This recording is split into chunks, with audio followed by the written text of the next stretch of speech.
¿Quieres un desayuno rápido, sin culpas y lleno de proteína? Te enseño esta receta en menos de un minuto. Empieza con 3 huevos, la base perfecta para que queden esponjosos. Después agregamos 2 scoops y medio de proteína sin carbos. Yo estoy utilizando la proteína Terra de Ismerelli sabor vainilla, aunque con la de chocolate también quedan deliciosos.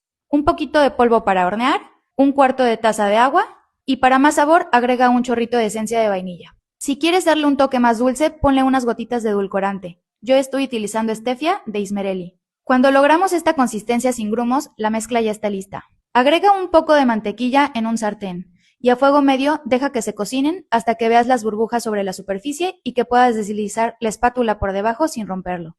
Ahí es cuando le das la vuelta. Listo, unos hotcakes esponjosos, altos en proteína y sin carbohidratos. Anímate a probarlos mañana y cuéntame cómo te quedaron. Sígueme para más recetas rápidas y saludables. Ahora solo pon a prueba con tus primos de confianza.